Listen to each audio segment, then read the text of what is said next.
You are now listening to Changing Lives, a podcast presented by Mount Gilead Full Gospel International Ministries, hosted by co-pastor Elena Robertson. Welcome to Changing Lives, where we are changing lives with the Word of God. And guess what, guys? This is our final podcast for season 3, and we have a special one for you. I have my family here, and we're going to be sharing, as you are listening during this holiday season, about some wonderful things dealing with family and the holiday. And I have my oldest one who likes to be the boss of me sometimes, and so we're going to allow him to kind of lead this up, but we're just going to have a lot of fun. And so I'm going to toss it on over to Daniel Robertson III. Cool, bro. Well, I wanted to get things started by just kind of going around and asking a simple question before we start going deep with everything. So we'll start with Yanni, just because I like to pick on her, and we'll go around the room. So starting with Yanni, your favorite thing about the holiday season? My favorite thing about the holiday season would be just being with family and hot chocolate. Okay. Oh, we're going like in Yes. order. Cooking. That makes sense. Time off of work, time with family, and a lot of eating. Definitely eating. It's the best part of the holidays. Any holiday. Agree. The time with family, church, like Christmas service, church family, and family together and eating together. I would say, for being a winter baby, I would probably have to say, besides my family, I love y'all, so I'm gonna get that out there. But I have to say snow. I like cold. I like the cold very much. It's chill, like me. It's very chill. What about you, Mom? Well, my favorite thing about the holiday, of course, is family. I absolutely love family, just being all around the house and everybody having fun, playing games, things like that. So, Well, I guess one of my favorite things would be every other year we either do Christmas or Thanksgiving in Ohio. So I do like traveling to Ohio. Oh, man. oh, sweet. My favorite thing about the holiday season is really just like the change of pace, getting out of the regular routine and spending time with family. My favorite thing to do with family, hands down, is a game night. Give me a good game. Give us some good family competition. Good to go. What was the game that we played recently that was really fun? Code names. Oh, yeah. Code we names. have to all fun. play code names. We got to pick that one up and bring it That was over fun. for sure. It was an amazing game.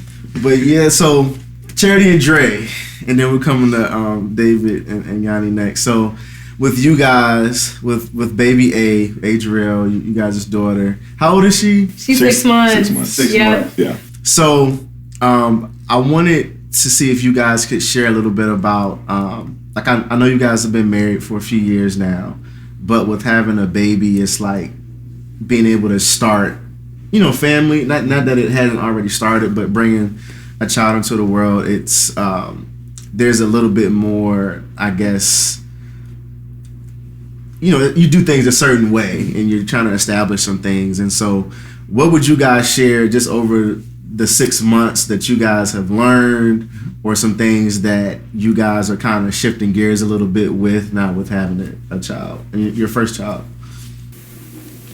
I guess the biggest thing is just, you prepare as much as you can, like, before the child is there, and like, your life is definitely going to change.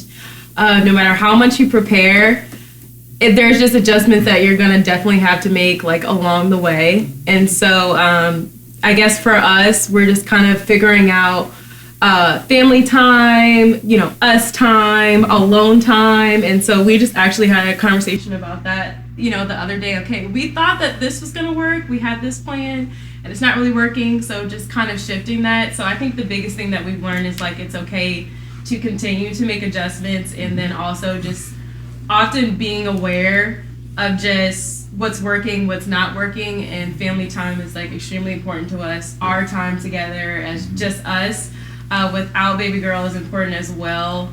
So just being aware of those things before it, like, gets too far along, and just being like, okay, let's make those adjustments again, and let's see if this works. So Yeah, it's an ongoing process, of course, and also I've learned to love at deeper depths. Of course, I love my family, but when it's your own child, your own flesh and blood coming out of your wife, it's like wow, like it hits different. So want to provide more motivation to do better in my life, and just be home at a certain time, spend time with my family is important. So yeah, gotcha. It's an ongoing process, but it's been awesome, and we love it. So. Yeah, I know that's one of the things that we saw too. Is like once you start having children, it's like you have to be more intentional about time with each other and for our own. Do you remember, Mom? I guess 30 years ago, was it the same type of adjustment? It's always making an adjustment after each child. Life changes, and you had things that you may not have planned for it to happen, or things.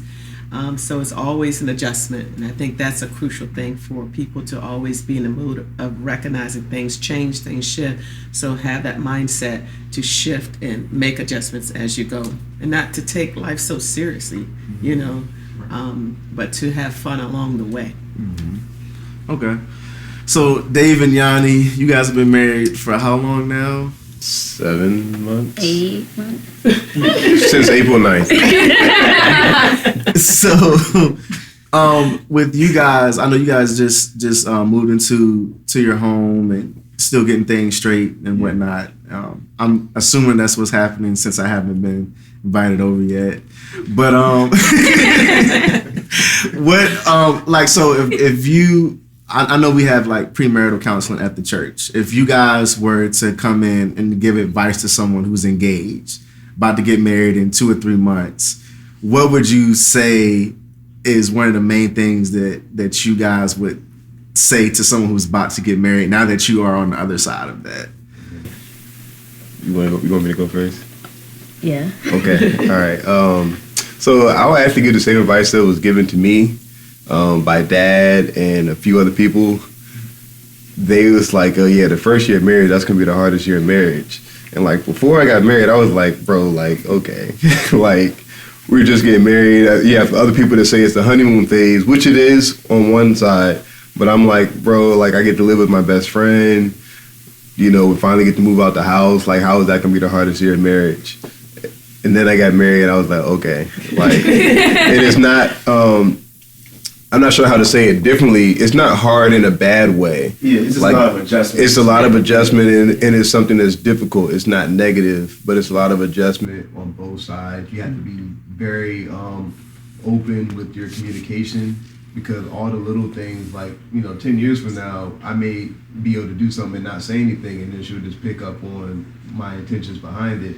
But in the beginning stages of marriage, you have to communicate intentionally, because she can't read my mind and I can't read hers. So if it's something I've never done before, or something that she's not used to, things have to be talked out, and it gets exhausting talking about all the little things, but you have to do it, and then that's how you grow going forward. So that's what I would say. I would say that I would tell them, like, look, I didn't listen to that advice.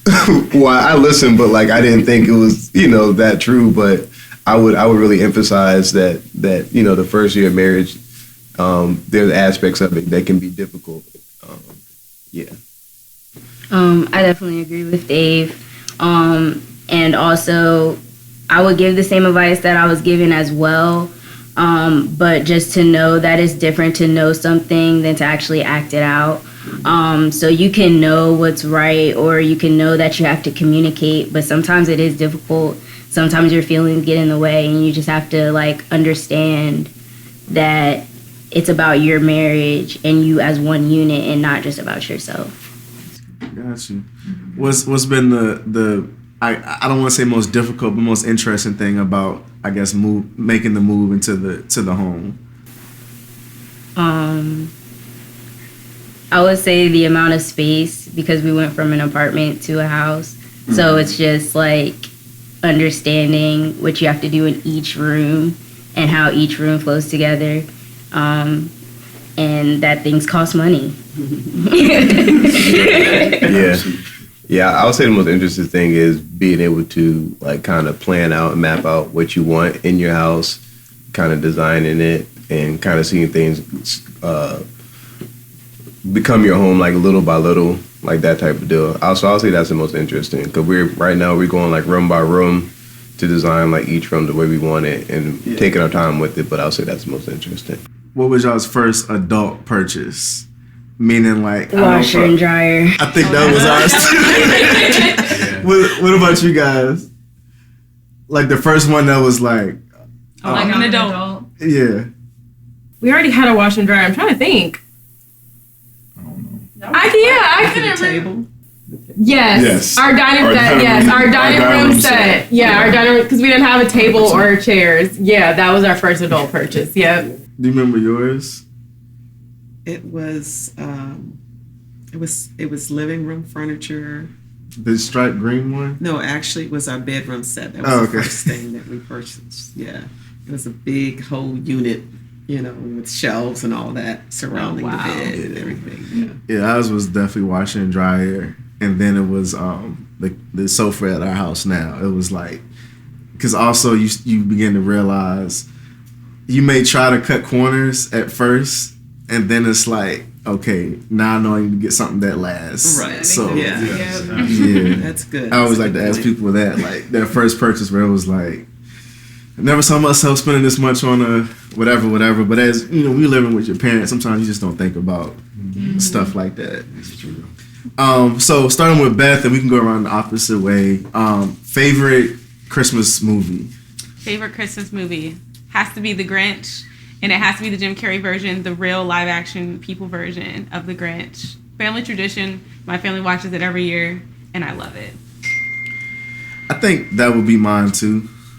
The Grinch, the live version. I'm trying to think. Recently, there was one that I really liked. Yeah, I would want to say Home Alone just to give a different answer, but I don't like Home Alone better than The Grinch. Yeah. Movie, so. Isn't there like 6 of them? There's a lot of Grinch. There's a lot of Home Alone. Yeah. I would say The Grinch too, but to have a different answer, It's a Wonderful Life, which is a really older movie that was whatever in color. I know it's a really, really old movie, so old that it was in black and white, but then they redid it where it was in color.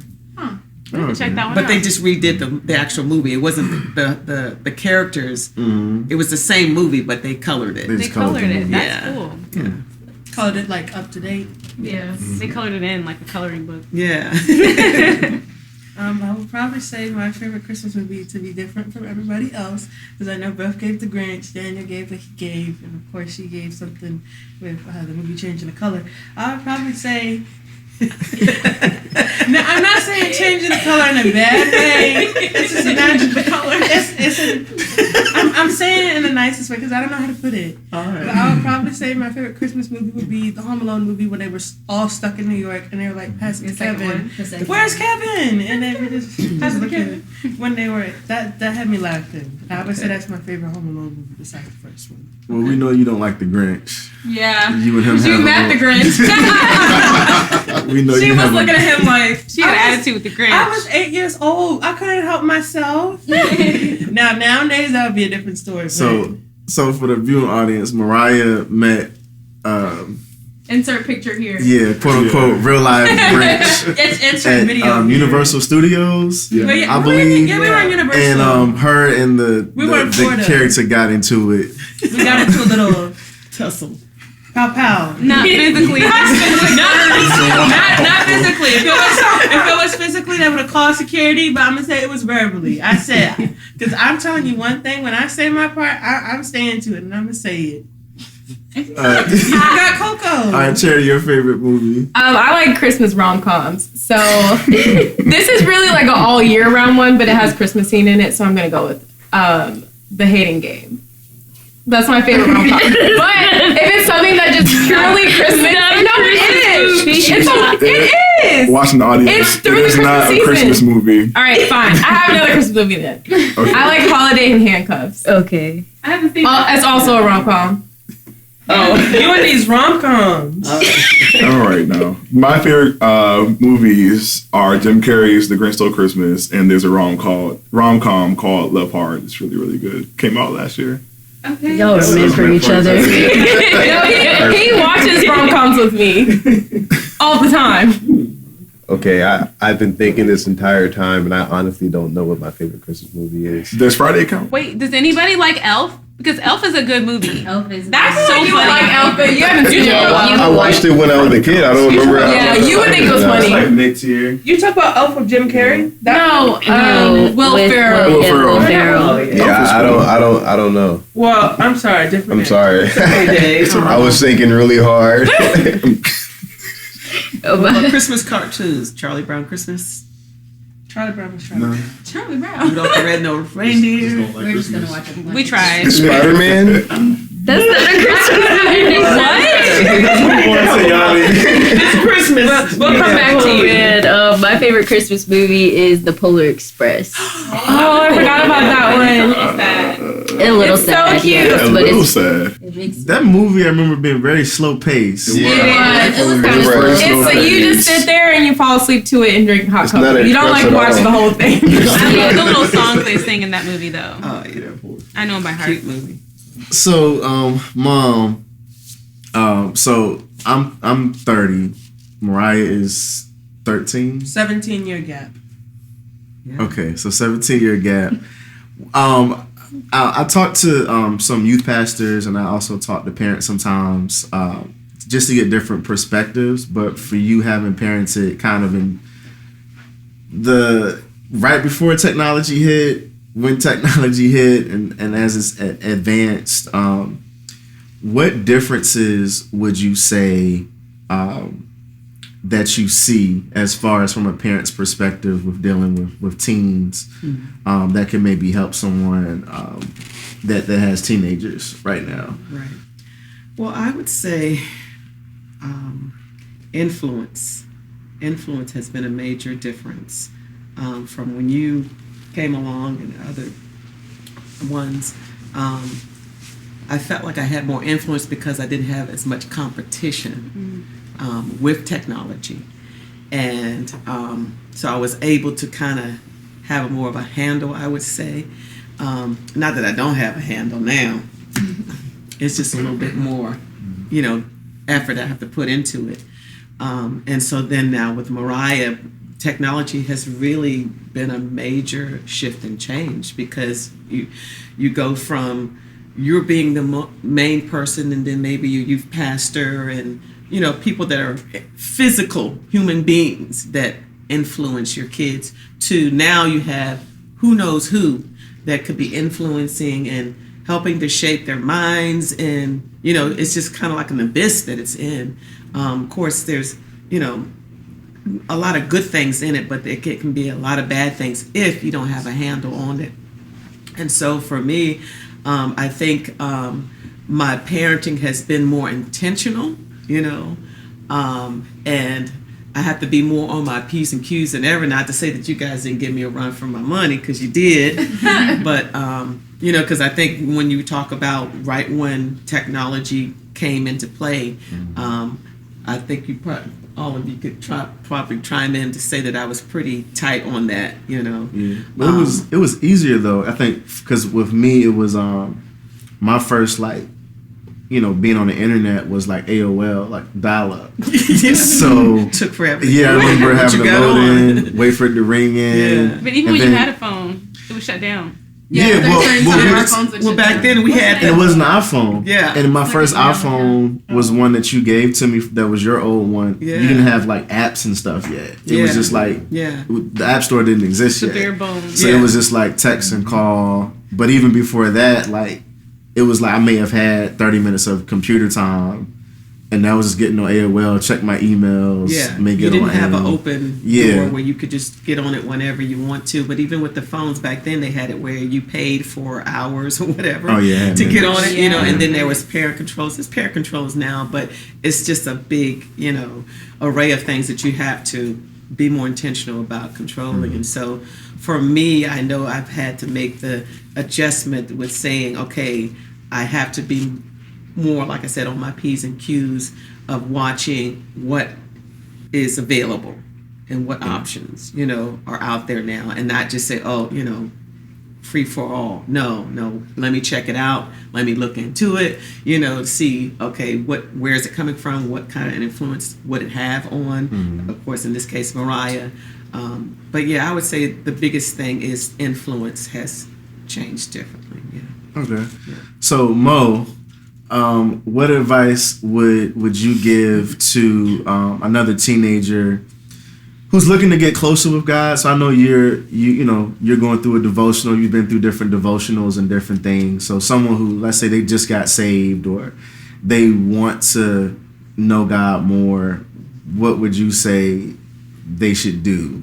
I mean, a devotional can help depending on if the person is going through something. But one thing I could say, if you are going through something besides like reading the Bible, you could talk to a trusted adult.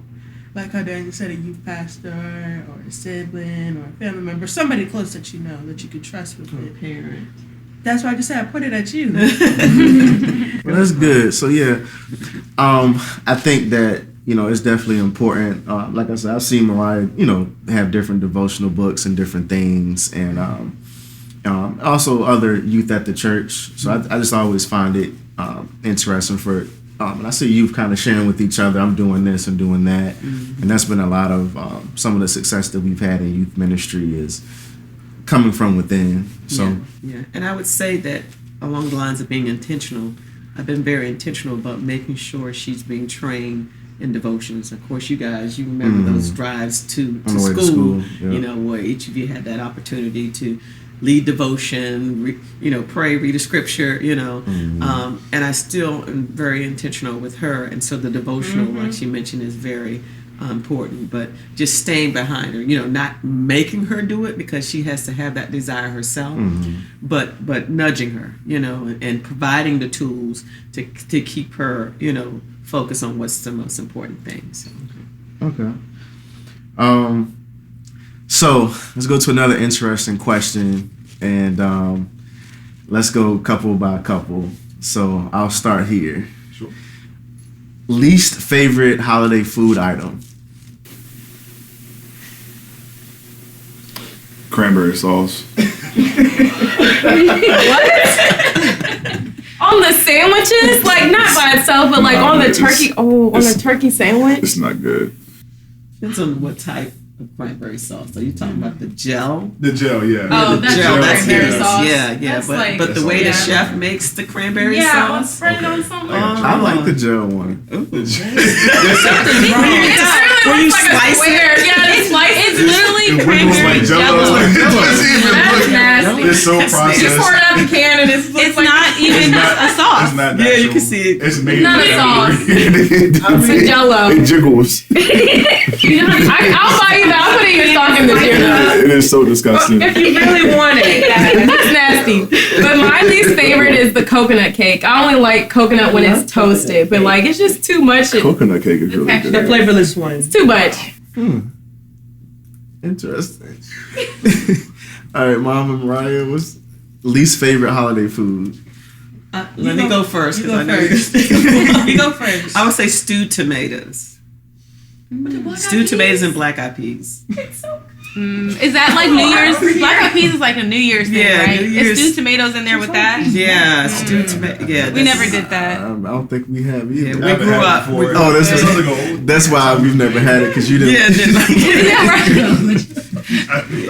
That All was right, not Mo, what's carried on. yours? So I'm gonna go on a limb and say this. I'm gonna say 2. Now the first one is gonna be a little bit surprising. I'm gonna be nice. I don't really like sweet potato pie. Blasphemy. You need to leave. All right, now I have to, you're going to get time out. Now I have to cut this out. Not Mother Robertson. I don't think we can put this out. Regular sweet potato pie, not Mother Robertson. Okay, Mother Robertson's is fine. Okay. So All right. I wanted to make that clear That's for really everybody. okay. So Mother Robertson's sweet potato pie is fine. I haven't had it in a minute, but when I probably will, I'll probably about. Okay, then your other one is what? My other favorite food at mac and cheese and Mac and cheese. Say you eat No, macaroni. wait. I didn't mean to say mac and cheese. My least favorite food during the holidays. I know Thanksgiving is coming up, so I'm gonna say something about the Thanksgiving food that you will probably see at Christmas as well.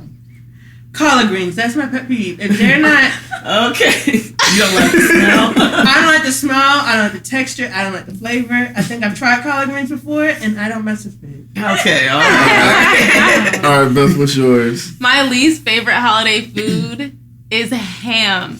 I do not like ham. It is a disgrace.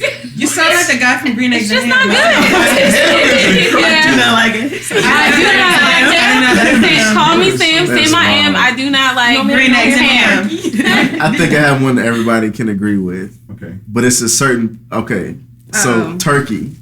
But the white meat. The white meat. Yeah, it's dry. Turkey It's like eating powder. That's why you need cranberry sauce. It does not And taste you good. put it on a sandwich. The white meat is like the meat that has to be recycled and turned into something else. Yeah. No one wants Yeah, to so make it turkey salad. Yeah, turkey salad or something. That's why church I would say the white meat with the turkey is just like I always get it, and then I'm just like, why did I? I never get it. That's Yeah. what Trader said. No man. So that's Put one. so much gravy on it.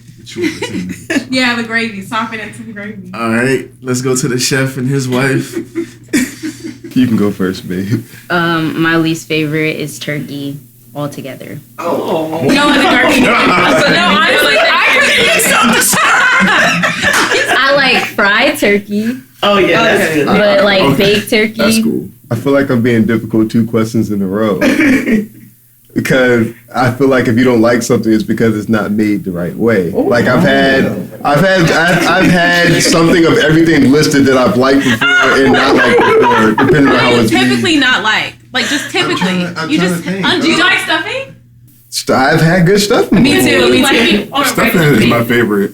On a regular holiday basis. It's half and What half. holiday food could you go without if they got rid of it forever? One's gotta go. One's gotta go. Yeah, All right, one's that gotta go. makes it easier. One's gotta go. Holiday food. I just want to take a second to say how each question he's been last. Think about that. Because he didn't say the words. He said. This is gonna be controversial. Okay. And this is for me personally. This is not for the community as a whole. That's what this Yeah, we're is. asking you. Me personally, I am not a fan of yams. I was thinking the same thing. High key. For some reason, my personal taste palette, I just can't get with it. Everyone else likes it. It should be a thing, but I just don't put it on my plate. Yeah, like a casserole. That's where it's at. Yes. I actually agree. I agree. That would be more of my favorite. Y'all are hurt. Y'all need to think of things too. I know. Because Y'all need Andrea like. Yanni said I said the whole turkey. Yeah, she said the entire turkey. Yeah, I do agree. Something else should be done with the either make it sweet potato casserole or make it into a pie. Like, why are we just cutting it up and? Wait, Throw marshmallows yams on are it. sweet potatoes, right? No, they're not. They're two different things. Yams are not as sweet as sweet potatoes. I think. Yeah, I don't know the difference between them. I think they're I just thought not they as were sweet potatoes. Me too. So, moving on, Beth can answer this first, and then we can go to Dre and Yanni. Okay. All right. So, yes. So, of course, for those who don't know, Beth, she grew up in Ohio, and she moved here when she married me. Best decision that she could have ever made. Other than Jesus. But we identify with what you guys were saying because it wasn't that we didn't enjoy the first year, but it was just so many adjustments. But even more so because she moved away from her entire ecosystem, like her family, like everything. So I want to know from you, especially as it comes down to like the holidays and things like that.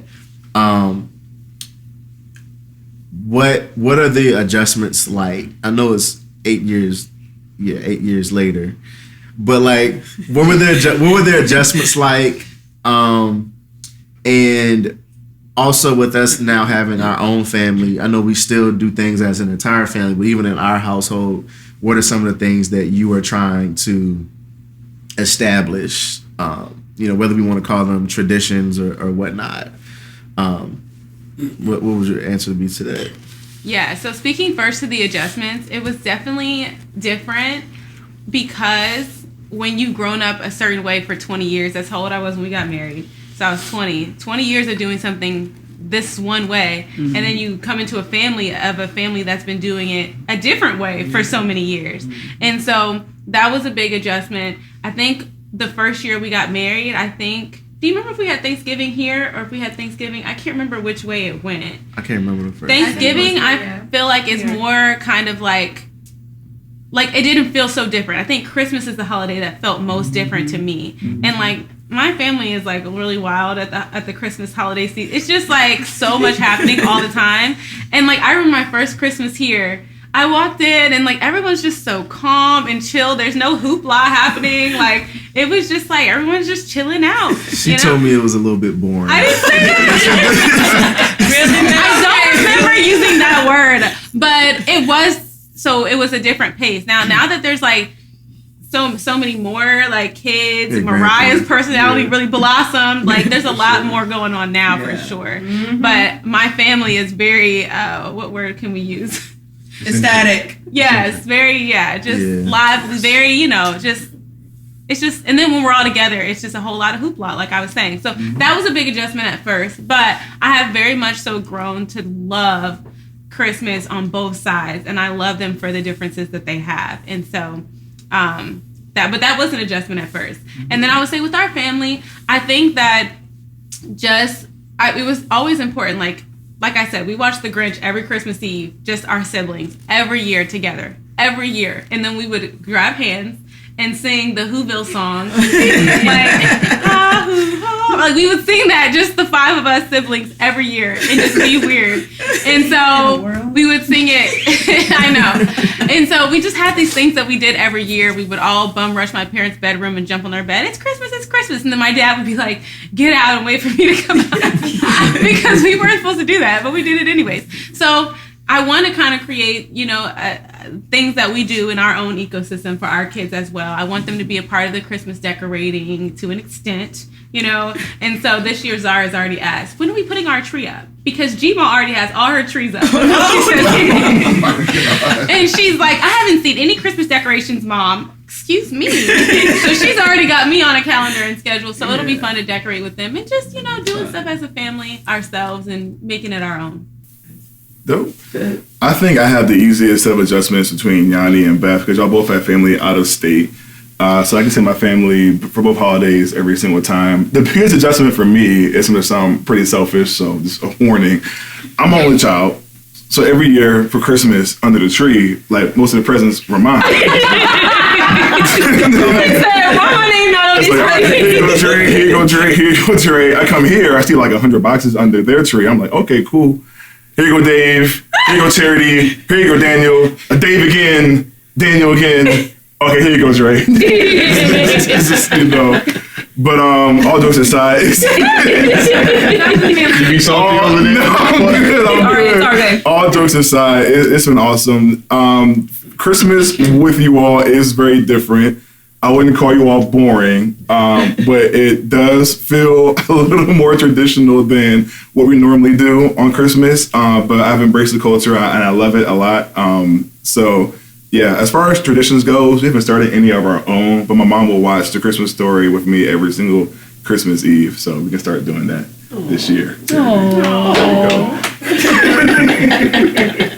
That's all I but that's all I got. Yeah.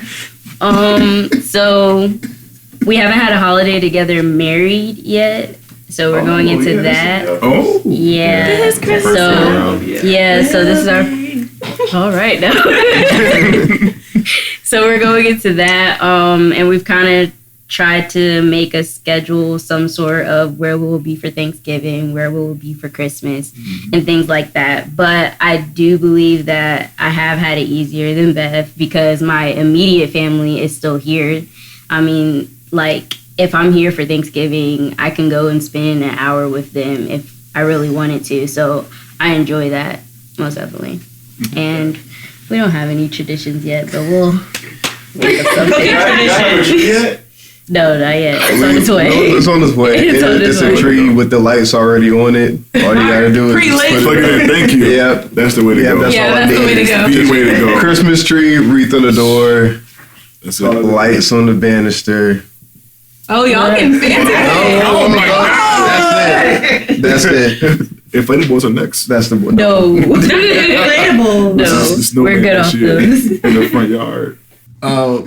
So, Mom, I think you'd be good to answer this one. So, I also thought about as us working in ministry and different things like that, we come across so many different types of people from all different walks of life, people with all different sorts of situations. And so, and being able to spend time with different members of the church, or different people who are coming through, you kind of learn that sometimes people are dealing with grief around the holidays, mm-hmm. or they may be just whereas us, we can be in our own flow, like as far as the holidays, and just kind of having joy and different things. But there are a few people who can have a hard time during this time of the year. I still think everyone, I would like for everyone to have joy, around this time of the year. Mm-hmm. What would you say to somebody who is kind of maybe going through it, but still wanting to find joy, in the midst of that? Right.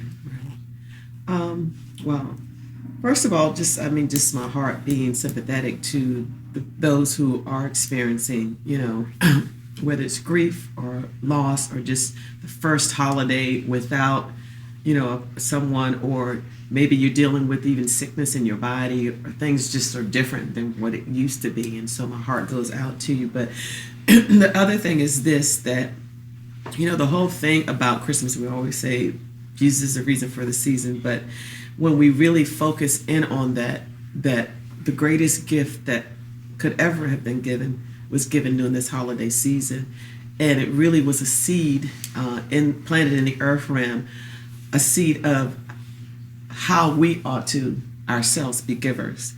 And so sometimes when we're going through different things, we can begin to turn inward to think about the difficulties, the hardship, the sadness, all those things those are things that point inward. What am I feeling? Those types of things. But when you look at the whole thing about the season or the holiday, and just really life as a believer, when you begin to focus in on how can I be a giver like God was, it really takes it off of you and turn it on to someone else who could very well be in a worse situation than yourself. But I always find that whenever I've gone through different stages in life and experiencing moments that may not be as joyful as I would like them to be, whenever I focus on being a blessing to somebody else, giving to somebody else, it kindles that joy, that's unexplainable. The word talks about how it's more blessed to give than it is to receive, and it really is true. And so what I would do is encourage those who, think about ways that you can be a blessing to people. And sometimes it's not always a tangible thing that you give. Sometimes it's that phone call.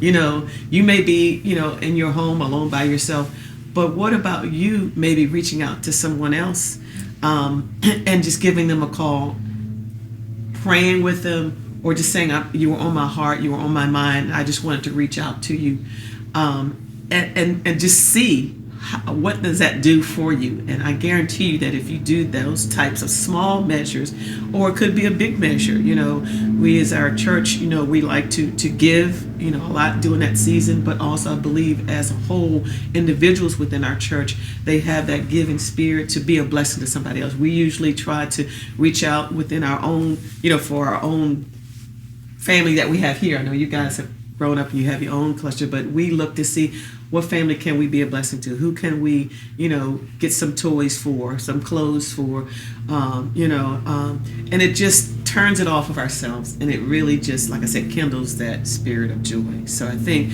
just the gist of it is seeing how you can be a blessing to someone else and how you can give to someone else. I think that's really good. I think we've all had conversations just about how we've grown over the past few years just in the area of giving, and just kind of seeing you guys' example as well, but when you see kind of the blessing that it is, to people, especially during times of the year like this. I think we've learned so much, and there's so much within what you just said. Well, I mean, that's all that we have. I was gonna do the outro, but I think you do the outro the best. Christmas caroling, or We forgot about Coco's anything like outro. that. I'm good. Happy It's like holidays. Coco just woke up. Yeah, Coco. Everybody say hi to Coco. Hey, Coco's like, Coco. what's going on? She's in her happy place because Coco likes to be held. And so yeah, she's like the Robertson mascot around here. Yeah, we love Coco. Yeah. So, but I think in closing, just to send out our love to all who are watching. We're a family, certainly a natural family that's knitted together, but also our church family. We love, and we've learned to love hard, and so it's not just about us getting together just to be with our family, but we do have those moments like Charity, you mentioned about our church service and things like that we had. And just, as everyone's doing their own little thing, sometimes even in the office, preparing during the holiday season, there's certain spirit that's kindled amongst us all, that we have appreciation for one another, love for one another. And so I think from all of us, from our house to your house, we love you, and we pray a very joyous Christmas. I pray a focused Christmas, that you not just focus on the materialistic things, although they're nice and we appreciate those things, but we want to be more focused in on what's going to last, even past the holiday season. And so we just want to say to you, Merry Christmas. Right? Merry Christmas. Happy New Year. Happy New Year. And we look forward to seeing you in the new year for season 4. So stay tuned. This has been another episode of Changing Lives.